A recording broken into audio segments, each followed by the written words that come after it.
Welcome to RBC's Markets in Motion podcast, recorded May 27th, 2026. I'm Lori Calvasina, head of U.S. equity strategy at RBC Capital Markets.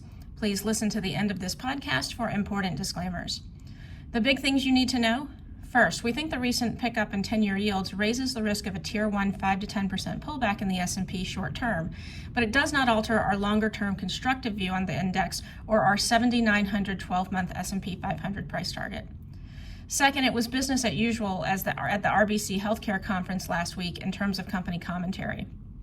Third, other things that jump out from our latest updates include a move up in the median next 12 months PE for the biggest market cap names in the S&P 500, which we think also adds to the risk of a near-term pullback. If you'd like to hear more, here's another 7 minutes. Before we jump into the details, we need a favor. The 2026 Extel, formerly Institutional Investor Survey of sell-side research analysts, has opened and will close on June 12th. If you found our research in this podcast helpful, we would appreciate your vote. Go to www.extelinsights.com, scroll down and look for the black and white voting box on the right. Once you're in the survey, pick All America Research, Macro, Portfolio Strategy, RBC, and Lori Calvasina. When you input stars, 5 is the highest. There are many excellent competitors in this space, and the rankings can get very tight among the top 10, meaning every vote does count. Now let's get back to regular programming. We'll start with takeaway number 1, the bond yield blues. Our general view is that the recent rise in interest rates, if it continues, adds to the risk but does not guarantee a near-term Tier 1 pullback in the S&P 500 of 5 to 10%. However, it does not alter our longer-term view, our 12-month S&P 500 price target of 7,900. We spent some time last week going back to basics and studying the relationship between the S&P 500 and 10-year yield since 2022.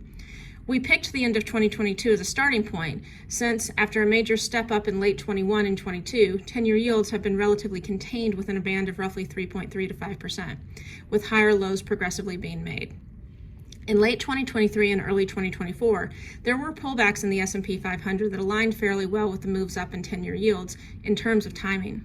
They totaled 10% and 5%, with increases in yields of 168 basis points and 91 basis points, far less than late 21-22's increase of more than 300.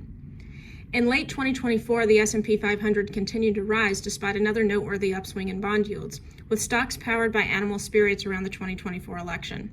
The mood of the market admittedly seems different today, but to the extent there's a pullback driven by interest rate increases, the recent history suggests that as long as we generally stay within this post-2022 range, a pullback should be limited to the 5 to 10% range. We have spent a lot of time over the past week discussing the assumptions in our valuation and earnings model that support our 7,900 12-month S&P 500 price target, a 6.1% increase from the May 21st, 2026 close, higher but not heroic. We bake in a PE derived from macro assumptions of 3.3% on CPI, a flat Fed, and 4.5% 10-year yields for 1Q27, alongside an EPS assumption that trims the bottom-up consensus by 5%.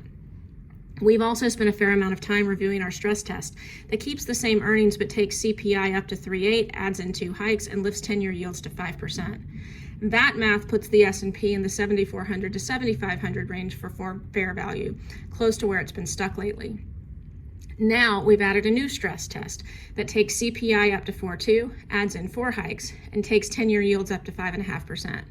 Using once again our same earnings assumption, that math points to fair value in the 7,000 to 7,100 range, reinforcing the idea that a breakout too far above the post-2022 range on the 10-year yield, in tandem with other stressors, would likely be harder for stocks to digest, pointing to a down market. We can arrive at much more bearish outcomes if we take earnings numbers down significantly more on any of these PE scenarios. Overall, this exercise is most important as a reminder that the S&P 500 is currently caught between a stiff headwind, PE compression from rising rates and inflation, and a strong tailwind, earnings growth primarily due to the strength of the AI theme, plus a bit of resiliency from other companies. Where the stock market ends up a year from now will be a function of the intensity of both of these variables, not just the direction of one or the other.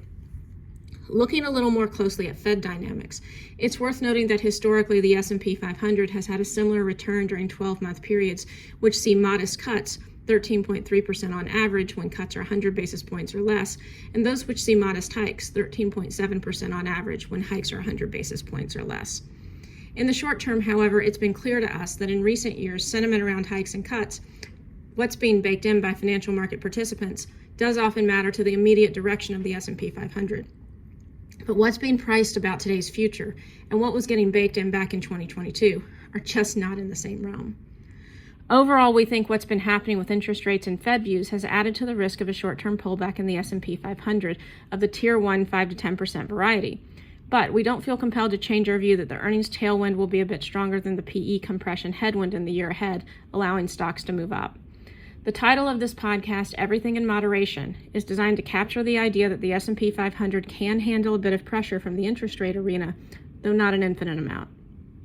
All that being said, we are reducing our enthusiasm for small caps a notch. Since 2022, we've tended to see small caps lag when Fed views get less dovish or more hawkish. We've also tended to see small lag large or be range-bound relative to large since 2022 when 10-year yields are moving up.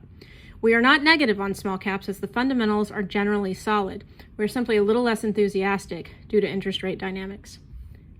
Let's move on to takeaway number 2, which we'll do very quickly. What we learned at RBC's Health Care conference last week. It was business as usual in terms of company commentary. Discussion of the Middle East was low, which speaks to the sector's resiliency on that issue, and as we really only heard one company spend time on how the event was impacting them. Though there were a few exceptions, the overall tone was confident from the companies we heard in a number of different industries. AI color was helpful in understanding use cases. From the Policy Outlook panel, we also came away with the sense that policy risk for the sector has been reduced, with lower legislative risk in particular going forward, but lingering risk from executive actions. Hospitals were seen as the biggest industry winner from the midterms in a Democratic sweep or Democratic House flip scenario. And we'll also wrap up quickly with takeaway number 3, one of the other key things that jumped out in our work last week on valuation. We've been keeping a close eye on S&P 500 and Russell 2000 bottom-up forward PEs for signs of a short-term overheating in the broader U.S. equity market. In recent weeks, next 12 months PEs were at or close to recent highs in both indices, but we didn't see the same pressure points in place on the FY2 PEs, which have a little bit of a longer duration. One thing we noticed in our latest batch of updates last week is that the median next 12-month PE for the top 10 market cap names in the U.S. S&P 500 index has gotten up to almost 31 times. Post-COVID, this indicator has tended to top out around 32 to 33 times. While we've taken some comfort in the fact that the FY2 PE charts have suggested the stock market has a bit more room to run, along with the next 12 months PE charts, this new top 10 chart suggests to us that risks of a short-term Tier 1 pullback have grown. Note that the median NTM PE for the rest of the index, ex the top 10 names, has actually been compressing and is nearly back to average, which also raises the possibility that the mega cap growth trade may be due for a little bit of a pause. That's all for now. Thanks for listening. And please, don't forget to vote.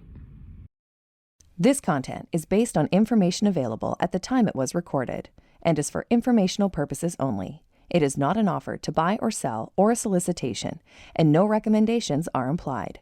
It is outside the scope of this communication to consider whether it is suitable for you and your financial objectives.